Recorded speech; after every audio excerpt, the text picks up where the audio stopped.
Hola hermano José, que Dios le bendiga. ¿Cómo está usted? Hola hermano Franklin, que el Señor le bendiga igualmente. Gracias a Dios estoy muy bien, feliz de tener nuevamente la oportunidad y la dicha de participar de este programa donde escudriñamos las Sagradas Escrituras. En este momento queremos saludar cordialmente a cada uno de nuestros amigos y hermanos radioyentes. Sean todos muy bienvenidos. Yo también estoy inmensamente dichoso de poder servirle a mi Dios, sobre todo cuando se trata de darlo a conocer por medio del estudio de su santa palabra. Sin dudas, hermano José, que el tiempo mejor invertido en la vida que Dios nos da es el tiempo que le dedicamos a Él, sobre todo porque los más beneficiados somos nosotros mismos. Así es muy bueno ver y entender eso desde ese punto de vista, no solo porque realmente es así, sino porque el estar conscientes de esa realidad nos ayuda a hacer los planes y también el esfuerzo que necesitamos para no perdernos ninguna oportunidad que el Señor nos da de poder estudiar su palabra. Claro que sí, mi hermano José y todos los hermanos y amigos que se han dejado llevar del Espíritu Santo y a esta hora están escuchando este humilde programa. Estoy convencido que este programa es la respuesta de Dios al clamor que miles de personas le hacen cada día, deseosos de poder tener la oportunidad de estudiar, conocer y aprender las Sagradas Escrituras. Si usted es de los que en alguna ocasión le ha pedido al Espíritu Santo que le ponga en su corazón el deseo de estudiar su palabra, entonces trate de aprovechar esta oportunidad que Dios le da de recibir estos estudios. Además, les animamos a que puedan llamar inmediatamente a sus familiares, amigos, compañeros de trabajo, compañeros de estudio, para que puedan sintonizar esta su emisora WKDM 1380 AM, para que ellos se puedan beneficiar igual que usted. No se olvide también que nos pueden escuchar en vivo en cualquier parte del mundo por internet en la dirección electrónica www.wkdm1380am.com. En el día de hoy tendremos la lección número 33 de Apocalipsis 13 del Seminario Bíblico Escudriñando las Profecías, y el tema, la aplicación de la visión de Apocalipsis 13, parte número 13. Pero como nunca debemos abrir la Biblia sin la presencia del Espíritu Santo, vamos a pedírselo a Dios por medio de una oración, y lo haremos siempre que vayamos a estudiar la Biblia. Acompáñanos para pedirle a Dios el Espíritu Santo. Oremos. Querido buen Dios y Padre nuestro, te agradecemos desde lo más profundo de nuestro corazón esta nueva oportunidad que nos das de poder escudriñar las Sagradas Escrituras. Señor. Gracias, oh Dios, por esta gran bendición. Suplicamos la presencia de tu Santo Espíritu dirigiendo este estudio y dándonos la capacidad y la sabiduría para poder discernir tu palabra. Amén. Y recibir con gozo tus enseñanzas. Que al terminar este estudio tu palabra y tu Santo Espíritu nos transformen en nuevas criaturas para honra y gloria de tu nombre. Amén. Encárgate, oh Dios, de nuestras necesidades, porque lo rogamos, lo suplicamos y lo agradecemos todo en el santo nombre de nuestro Dios y Salvador Jesucristo. Amén. Amén. Antes de iniciar la clase de hoy, vamos a hacer un repaso de la clase anterior, especialmente para los que no pudieron escuchar el programa anterior. Prácticamente hemos terminado de analizar las profecías del capítulo 13 del libro de Apocalipsis, el cual trata sobre el ataque que hará Satanás contra toda la humanidad, sobre todo contra los que quieran mantenerse fieles a Dios en estos tiempos previos a la venida de Cristo. Para ello se valdrá de dos naciones simbolizadas por figuras de bestias, que es el símbolo por medio del cual las profecías se refieren a reyes, reinos o naciones, según la interpretación que le dio el ángel a Daniel, y él lo registró en el libro de Daniel, capítulo 7, versículo 17. Vamos a repasar eso leyéndolo. Daniel 7, versículos 16 y 17. Vamos a leer los dos versículos. Me acerqué a uno de los que asistían y le pregunté la verdad acerca de todo esto. Y me habló y me hizo conocer la interpretación de las cosas. Estas 4 grandes bestias son 4 reyes que se levantarán en la tierra. En Apocalipsis 13, versículos del 1 al 10, la profecía nos describe a la primera de estas 2 bestias o naciones, la que sube del mar o de la muchedumbre, que a su vez también es una iglesia, a la que Satanás utilizará como instrumento para llevar a cabo la persecución a la iglesia fiel a Dios, profetizado en Apocalipsis el capítulo 12, el anterior capítulo 12, versículos 6 y versículos del 13 al 18. Allí se encuentra esa profecía de esa persecución. Ya hemos estudiado esta persecución y es historia ya. Ocurrió en diferentes periodos entre los años 538 al año 1798 después de Cristo. Uno de esos periodos de persecución se le conoce como la Santa Inquisición, donde los que eran sorprendidos con algún ejemplar o alguna porción de las Sagradas Escrituras en sus casas eran torturados hasta la muerte junto a sus familiares. Busca esas historias en las enciclopedias o en internet y podrás verificar el cumplimiento de esa profecía. Entre las más de 20 características que la profecía nos da para identificar a esta nación iglesia, está la que nos describe Daniel, capítulo 7, pero el versículo 25. Allí dice que esta nación pensaría en cambiar los tiempos y la ley de Dios. Vamos a repasarlo. Leamos Daniel 7, versículo 25. Y hablará palabras contra el Altísimo, y a los santos del Altísimo quebrantará, y pensará en cambiar los tiempos y la ley, y serán entregados en su mano hasta tiempo y tiempos y medio tiempo. Ya hemos leído documentos y escritos producidos y publicados por miembros de esta iglesia-estado, donde ellos no solo no niegan, sino que reclaman la autoría del cambio del cuarto mandamiento de la ley de Dios al transferir la solemnidad del sábado para el domingo, asegurando que Dios les dio esta autoridad para efectuar el cambio. Sin embargo, como puedes ver en la cita que acabamos de repasar en Daniel 7:25, escrita por Daniel 600 años antes de Cristo, Dios le llama a eso cambiar la ley. Esta acción tiene una terrible proyección, ya que trata de demostrar un poder mayor que el de Jesús. ¿Escuchaste bien? El Hijo del Dios viviente, ya que ni Jesús cambió los mandamientos que Dios le dio a Moisés, escrita con su propio dedo en 2 tablas de piedra. Repasemos eso en Éxodo capítulo 31, versículo 18. Y dio a Moisés, cuando acabó de hablar con él en el monte de Sinaí, 2 tablas del testimonio, tablas de piedra escritas con el dedo de Dios. Dios pudo haber dicho a Moisés que escribiera a él los 10 mandamientos, como lo hizo con las otras leyes ceremoniales, pero Dios se tomó el trabajo de escribirlas él mismo con su propio dedo, para que quedara claro que son leyes de Dios, y aún así muchas personas las llaman las leyes de Moisés. Si así has aprendido, no continúes haciéndole el juego al diablo, degradando la autoría de la ley de Dios.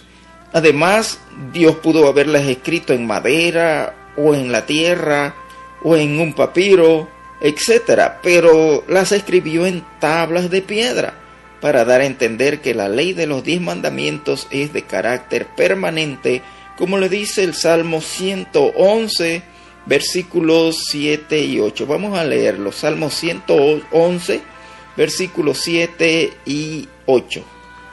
Las obras de sus manos son verdad y juicio. Fieles son todos sus mandamientos, afirmados eternamente y para siempre, hechos en verdad y en rectitud. Además de que Dios escribió los 10 mandamientos en tablas de piedra y las palabras y su palabra dice que son eternos, al cambiar la ley de Dios no solo se le está desechando el mensaje de Dios, sino que se está pretendiendo tener más poder que el mismo Jesús, el Hijo del Dios viviente, ya que él mismo no pasó sobre la autoridad de su Padre, por lo tanto no cambió los mandamientos de Dios, y así lo expresó en el Sermón del Monte. Vamos a leer eso en el libro de Mateo capítulo 5, versículos 17 y 18. Mateo 5, versículos 17 y 18.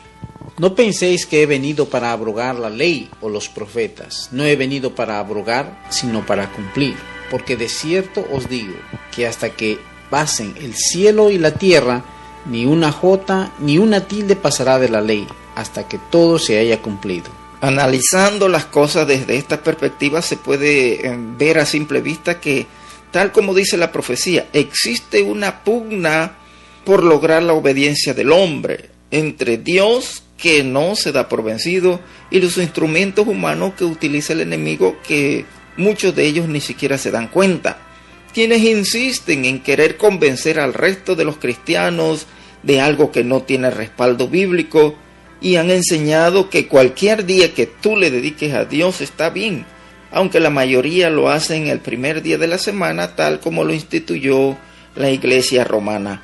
Nótese que los otros 9 mandamientos no hay problemas con ellos, ya que prácticamente todos los cristianos aceptan que están vigentes. El problema es con el 4º mandamiento, que ordena santificar los días de reposo o los sábados, que es justamente el mandamiento del que Dios se refiere como el que contiene la señal que identifica a los que son fieles a Dios. Vamos a repasar eso en Ezequiel 20, versículo 12, y Ezequiel 20, los versículos 19 y 20. Y les di también mis días de reposo para que fuesen por señal entre mí y ellos, para que supiesen que yo soy Jehová, que los santifico. Ezequiel 20, 19 y 20 dice: Yo soy Jehová, vuestro Dios, andad en mis estatutos y guardad mis preceptos, y ponerlos por obra, y santificad mis días de reposo, y sean por señal entre mí y vosotros, para que sepáis que yo soy Jehová vuestro Dios. Esto lo hemos repasado ya mucho durante el estudio de este capítulo 13 de Apocalipsis, porque precisamente es lo que te falta conocer, para luego dejarte convencer de parte del Espíritu Santo. Lo único que nosotros hacemos es leer esas porciones de la Biblia que nadie te ha enseñado y que posiblemente nadie te va a enseñar. Pero hasta aquí llegamos nosotros. Lo que ocurra en ti depende de lo que tú le permitas hacer al Espíritu Santo, que es el que fija esta señal de Dios en la frente, es decir, en el cerebro de las personas que se lo permiten. Ten en cuenta que hoy tú solo te has enterado por lo que dice la Biblia, que el sábado es la señal de Dios. Pero de saber eso a creer eso hay una gran diferencia. Es algo que tú no puedes lograr por ti mismo. Solo el Espíritu Santo puede hacer que tú creas eso, ya que tú mismo no puedes decidir por tu cuenta qué creer y qué no creer. Convencerte de eso es una de las funciones del Espíritu Santo. Si tú no le llevas la contraria, es decir, si no cometes el pecado imperdonable. Si te dejas impresionar de parte del Espíritu Santo, podrás creer que el sábado es el día santo establecido por Dios, y así tendrías el sello de Dios escrito en tu frente simbólicamente. Vamos a ver eso en el libro de Efesios, capítulo 4, versículo 30. Efesios 4:30. Y no contristéis al Espíritu Santo de Dios, con el cual fuisteis sellados para el día de la redención. Siendo que creer que el sábado es el día santificado y bendecido por Dios, que constituye el sello de fidelidad a Dios, eso hace que creer que el domingo es un día santo, al creer que el domingo es un día santo, lo convierte en lo que la Biblia llama como la marca de la bestia o la nación que salió del mar, cosa que ellos mismos dicen que es el distintivo de su autoridad. Ya hemos leído esas declaraciones escritas por varios de sus representantes en programas anteriores. Así podemos palpar con cuánta asombrosa exactitud se cumplen las profecías de la palabra de Dios, y nadie se alarma por eso. Pero te aconsejamos que no te quedes inmóvil esperando que una avalancha de cristianos se levante escandalizados por el cumplimiento de estas profecías, para entonces tú tomar tu decisión de obedecer la palabra de Dios, porque eso no va a ocurrir así. Tendrás que tomar tu decisión, aunque seas el único de tu familia o en tu iglesia en hacerlo, y hazlo antes que sea demasiado tarde. Mientras tanto, te invitamos a volver a repasar con mucha atención las solemnes advertencias que ya hemos visto en la palabra de Dios en cuanto a la sentencia predicha para los que creen que en los hombres antes que a Dios, con relación a este escabroso asunto de la falsa santidad del domingo, que quizás para ti no tiene tanta importancia, pero para Dios y para la Iglesia-Estado sí la tiene. Tenemos que entender que la adoración indica e implica obediencia y sumisión. Tú dices, adoro la bandera de mi país o adoro a mi patria, y por eso estás dispuesto a someterte a ella hasta a ofrendar tu vida para defenderla si se te pide. Ese nivel de sometimiento es lo que constituye la adoración. Igual ocurre con el sábado o el domingo. Ambos son un símbolo que identifican a uno de estos dos bandos, así que como la bandera identifica al país al que amas y adoras, es decir, el sábado y el domingo son un distintivo que representa o identifica a quien tú estás adorando y obedeciéndole al guardar su día, su marca o su señal representativa. Por eso es que el libro de Apocalipsis utiliza tanto la palabra adoración, porque se está refiriendo a quien tú obedeces y a quien tú te sometes. Vamos a repasar algunos anuncios profetizados para los que adoren o guarden el domingo, que es la marca de la bestia o la nación que salió del mar.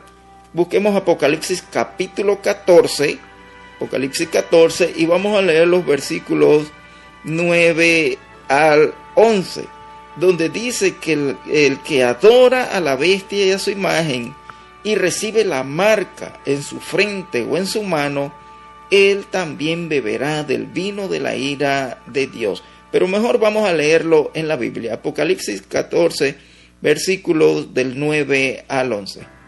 Y el tercer ángel lo siguió diciendo a gran voz: si alguno adora a la bestia y a su imagen y recibe la marca en su frente o en su mano, él también beberá del vino de la ira de Dios, que ha sido vaciado puro en el cáliz de su ira, y será atormentado con fuego y azufre delante de los santos ángeles del Cordero. Como vemos, esto no es un asunto tan sencillo como decir o creer que con guardar cualquier día está bien. La palabra dice que esto es un asunto serio y grave, porque con tu decisión estarás a favor o en contra del Dios Todopoderoso. Y eso es un asunto de máxima importancia. ¿Crees que tu pastor o tu denominación te podrá librar de beber del vino de la ira de Dios, que ha sido vaciado puro en el cáliz de su ira, donde serás atormentado con fuego y azufre delante de los santos ángeles y del Cordero, como dice el versículo 10 de Apocalipsis 14 que acabamos de leer? Pues eso es lo que dice el versículo anterior. Apocalipsis 14, 9, lo que le va a ocurrir a los que reciban la marca de la bestia en la frente, es decir, que crean que el domingo es el día de guardar, o en su mano derecha, o que guarden el domingo, aunque no crean que ese sea el día santo, puesto que ambos casos se están sometiendo a la Iglesia-Estado en la señal de adoración, ya sea que la tengan en la frente porque creen, o ya sea que la tengan en la mano porque no creen, pero de toda manera obedecen.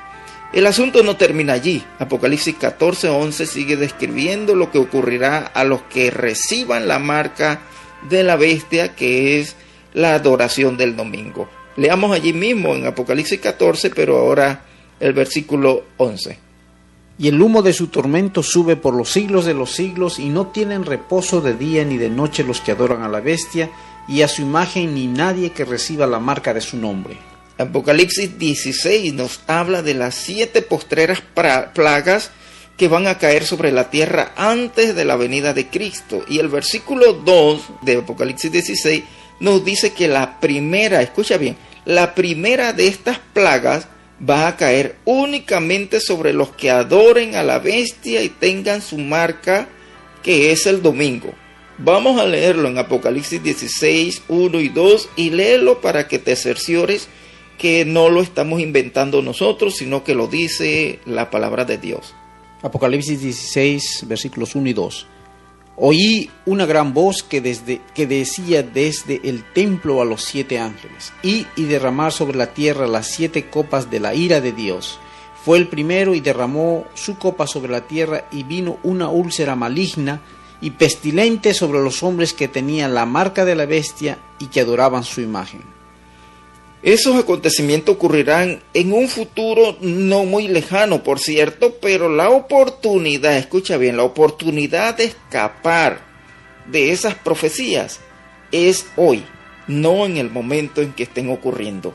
Es posible que no tendrás otra oportunidad, no solo de aprender más sobre el sábado, el verdadero día de santo y bendito, declarado así por Dios, que fue el creador de los días, sino que tienes además que aprender lo que dice la Biblia que debes hacer en el día sábado, lo que no debes hacer, y sobre todo practicar eso hasta que sea una norma en tu vida. Si conocieras las profecías, sabrías que para eso no te queda mucho tiempo, así que aprovecha el que tienes en tus manos, que es el día de hoy. Mañana no sabemos si estaremos con vida o con libertad y la salud suficiente para poder pensar, razonar, decidir, estudiar y actuar. Esto es una realidad y no estoy exagerando. Todas estas son decisiones que nadie debe tomar por ti, ya que las consecuencias caerán sobre ti y no sobre la persona que haya tomado una decisión equivocada por ti. Para lograr someter a la fuerza a la humanidad entera en esta práctica en contra de la voluntad de Dios, Satanás se valdrá de la nación más poderosa militarmente de la tierra en el tiempo del fin, de la que ya hemos estudiado en Apocalipsis 13, versículos del 11 al 14. Allí se dan algunas características de esta bestia o nación que sube de la tierra y que demuestra su poderío militar haciendo caer fuego del cielo a la tierra delante de los hombres, como dice Apocalipsis 13:13. Vamos a leerlo para beneficio de los que no escucharon ese programa. Apocalipsis 13:13. También hace grandes señales, de tal manera que aún hace descender fuego del cielo a la tierra delante de los hombres. Para el apóstol Juan debió haber sido sumamente difícil imaginarse cómo una nación podía hacer caer fuego del cielo a la tierra delante de los hombres. Pero después de la bomba atómica, ninguno de los que vivimos en esta época tenemos que imaginarnos cómo puede ser posible eso. Ni tampoco nos cuesta saber a qué nación se refiere la profecía. Sobre esta poderosa nación, la profecía dice que será el instrumento que obligará a los que no adoren voluntariamente a la bestia o a la nación iglesia y que no reciban la marca en la frente o en su mano derecha, a que tengan que hacerlo a las malas. Vamos a leerlo en Apocalipsis 13, versículos 11 y 12, donde dice que hace que la tierra y los moradores de ella adoren a la primera bestia. Leamos Apocalipsis 13, versículos 11 y 12. Después vi otra bestia que subía de la tierra y tenía 2 cuernos semejantes a los de un cordero, pero hablaba como dragón, y ejerce toda la autoridad de la primera bestia en presencia de ella, y hace que la tierra y los moradores de ella adoren a la primera bestia, cuya herida mortal fue sanada.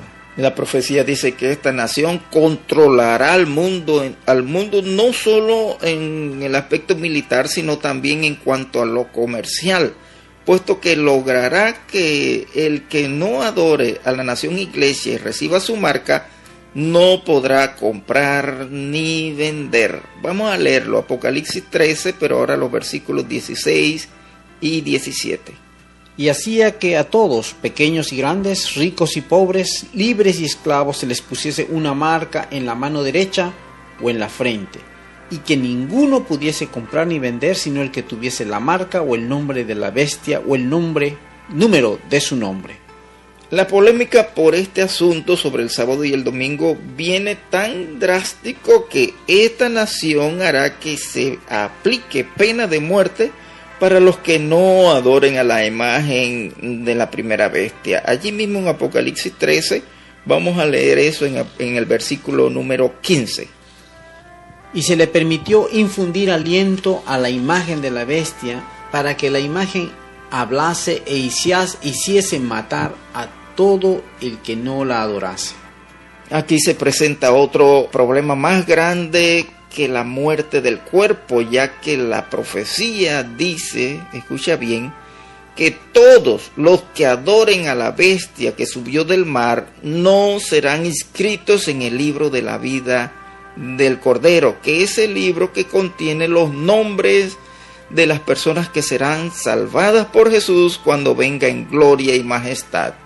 En otras palabras, el que adora y obedece a la primera bestia simplemente no tiene salvación, porque para obedecer a la primera bestia tienes que desobedecer a Dios. Leamos eso en Apocalipsis 13, el mismo capítulo, pero ahora los versículos 8 y 9. Y la adoraron todos los moradores de la tierra cuyos nombres no estaban escritos en el libro de la vida del Cordero que fue inmolado desde el principio del mundo. Si alguno tiene oído, oiga. El mismo libro de Apocalipsis nos amplía más en cuanto a lo que representa no estar inscrito en el libro de la vida del Cordero. Vamos a verlo en el capítulo 21, Apocalipsis capítulo 21, donde se habla de la nueva Jerusalén, donde morarán los redimidos junto con Dios. Leamos Apocalipsis 21 y el versículo 27. No entrará en ella ninguna cosa inmunda o que hace abominación y mentira, sino solamente los que están escritas en el libro de la vida del Cordero. Ahí mismo en Apocalipsis, pero ahora el capítulo 20, versículo 15, Apocalipsis 20 y 15, se nos anuncia con anticipación, presta atención, se nos anuncia con anticipación cuál es el destino final de los que no estén inscritos en el libro de la vida del Cordero. Apocalipsis 21, 27 dice que no entrarán a la nueva Jerusalén, pero Apocalipsis 20, 15 nos dice dónde irán a parar estas personas. Vamos a leerlo, Apocalipsis 20, 15. Y el que no se halló inscrito en el libro de la vida fue lanzado al lago de fuego. Así que mis queridos amigos y hermanos, las cosas de Dios no son para cambiarlas a nuestros antojos o para ignorarlas, en especial cuando se trata de su palabra. Sabemos que este es un mensaje fuerte, pero por amor a nuestra salvación nosotros tenemos que enseñarlo, porque no podemos omitir nada de la palabra de Dios y seguir pensando que estamos bien delante de Dios. Vamos a ver lo que dice al respecto Apocalipsis 22 y el versículo 19. Y si alguno quitare de las palabras del libro de esta profecía, Dios quitará su parte del libro de la vida y de la santa ciudad y de las cosas que están escritas en este libro. Por eso nosotros vamos versículo por versículo, palabra por palabra, para no quitar nada de la palabra de Dios.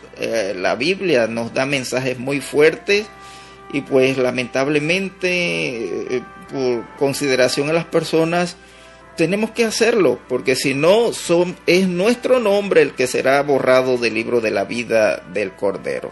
Lo más lamentable de todo es que ya todo está preparado para lograr implementar que se respete el día domingo como el día de guardar.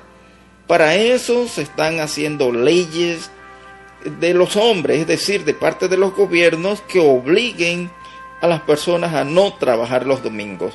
Como vimos en la clase anterior, ya varios países en Europa, entre ellos Alemania y Croacia, y en América vimos el caso de Chile y Brasil, están implementando esas leyes propuestas por miembros políticos y activistas que pertenecen a la Iglesia Romana. Como en la mayoría de los países no se puede hacer leyes de índole religioso, se están presentando esta ley supuestamente como una ley pro la vida familiar. ¿Escuchaste eso? Una ley a favor de la familia. donde se propone el domingo como un día de descanso obligatorio para las que personas puedan estar con sus familias y además poder ir a las iglesias. Lógicamente que esas iglesias se deben reunir los domingos. En los Estados Unidos se ha estado trabajando para conseguir leyes que hagan del domingo un día de descanso obligatorio por medio de organizaciones político-religiosas. Una de esas organizaciones es el movimiento denominado Christian Coalition of America, la Coalición Cristiana, el cual fue fundado por Pat Robertson. La Coalición Cristiana es la organización política religiosa conservadora más grande de los Estados Unidos y su meta es influir en la elección de legisladores, jueces y otros cargos políticos tanto a nivel estatal como federal, y así imponer sus dogmas religiosos a la nación americana. Esta coalición gasta millones de dólares en propagandas, haciéndole política a sus candidatos que van a proponer leyes de acuerdo a su ideología. Otra organización político-religiosa más reciente que la coalición cristiana se llama Iglesia Cristianas Unidas, Christian Church Together, quien entre otras cosas también está trabajando para establecer la observancia del domingo obligatoriamente. Irónicamente, un representante de la Iglesia de Roma es quien domina el comité y la dirección de esta organización. Los dos candidatos para estas próximas elecciones son candidatos que están de acuerdo con que el domingo sea el día de guardar. En el programa anterior leímos un comentario que hizo al respecto el presidente Barack Obama en el 2008. Vamos a leerlo nuevamente para los que no escucharon ese programa puedan conocer sus comentarios publicados en su sitio web. Nota tomada del portal de Obama, presidente de los Estados Unidos, donde discute las leyes dominicales. El título del artículo es Conservación de energía y una América globalizada. Ha habido demasiados cambios en los últimos 100 años. No solamente se ha visto un incremento de actividad pandillera junto con un incremento en crímenes, pero también en el consumo de energía. El otro cambio del que me he dado cuenta es notar que las leyes dominicales a través de los Estados Unidos se han abandonado. Originalmente la ley dominical fue instituida para asegurarse que la gente no debía escoger entre tener que trabajar o ir a la iglesia. Frecuentemente la nobleza utilizó incentivos financieros hacia los jefes de las familias para estimularlos a trabajar en domingo para aumentar sus propias ganancias. Esto no era justo para aquellos que necesitaban el dinero o temían perder sus trabajos y así no tener cómo mantenerse. Y sin una ley que prohibiese el trabajar los domingos, la gente estaría bajo mayor presión de tener que trabajar, aunque yo no creo que esto se aplica a trabajar en su propio negocio. Me tengo que preguntar si no habría más beneficios que estos. Primeramente, si los negocios están cerrados los domingos, tus hijos no tendrían ningún lugar donde ir a divertirse. Los padres tendrían por lo menos un día para pasarla con la familia y los amigos sin tener que ponerse de acuerdo sobre sus horarios de trabajo. Y si esto traería una disminución en el consumo de gasolina por todas partes, menos crimen, ya que los padres estarían en casa los domingos y no habría razón para que no los vigilasen. Habría menos vagabundos pidiendo dinero en las calles porque no habría a quien pedirle. Menos policías serían necesarios, quizá ni uno. Podrían estar bajo llamadas por si se necesita, y esto les permitiría a ellos pasar tiempo con sus familias. Los vecinos tendrían tiempo de conocerse unos a otros. ¿Qué también conoces a tus vecinos? ¿Han cocinado alguna carne asada últimamente?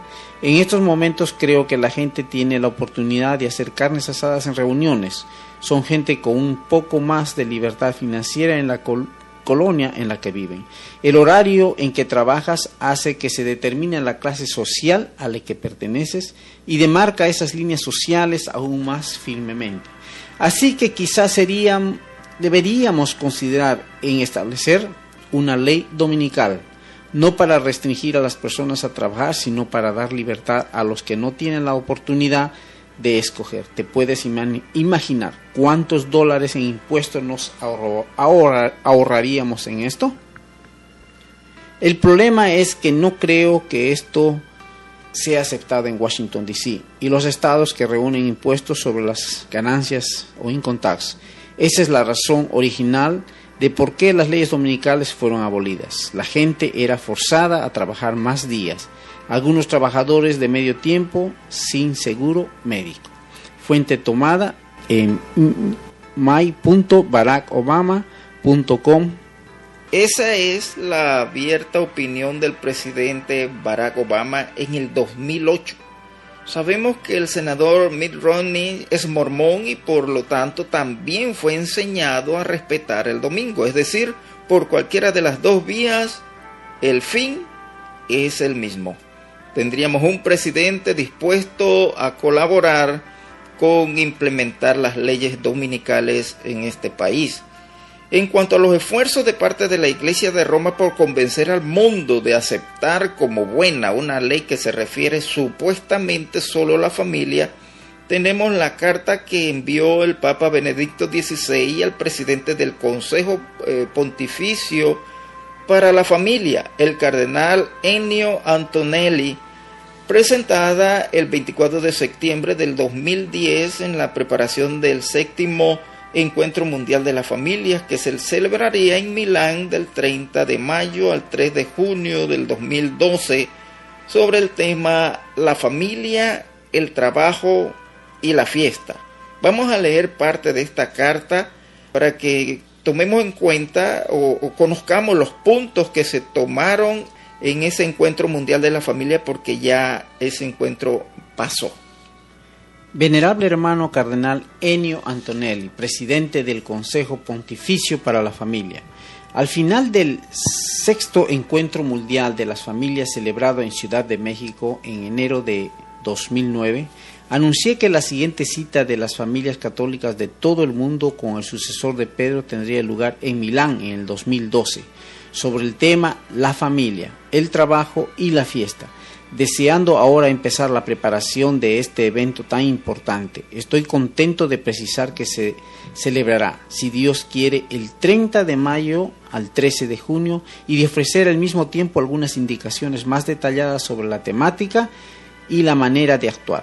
Más adelante, entre los puntos que deben ser atendidos en el Encuentro Mundial de la Familia, la carta dice: en nuestros días, por desgracia, se lamenta el Papa, la organización del trabajo pensada y realizada en función de la competencia del mercado y del máximo beneficio y la concepción de las fiestas como oportunidad de evasión y de consumo contribuyen a disgregar la familia y la comunidad y a difundir un estilo de vida individualista. Por eso hay que promover una reflexión y un compromiso dirigidos a conciliar las exigencias y los momentos del trabajo con los de la familia y a recuperar el verdadero sentido de la fiesta, especialmente en la dominical, pascual semanal, el Día del Señor y Día del Hombre, Día de la Familia y de la Comunidad y de la Solidaridad. Esa fue la carta que había mandado el Papa al cardenal Ennio Antonelli, presidente del Consejo Pontificio para la Familia. Ya ese Encuentro Mundial de la Familia ocurrió.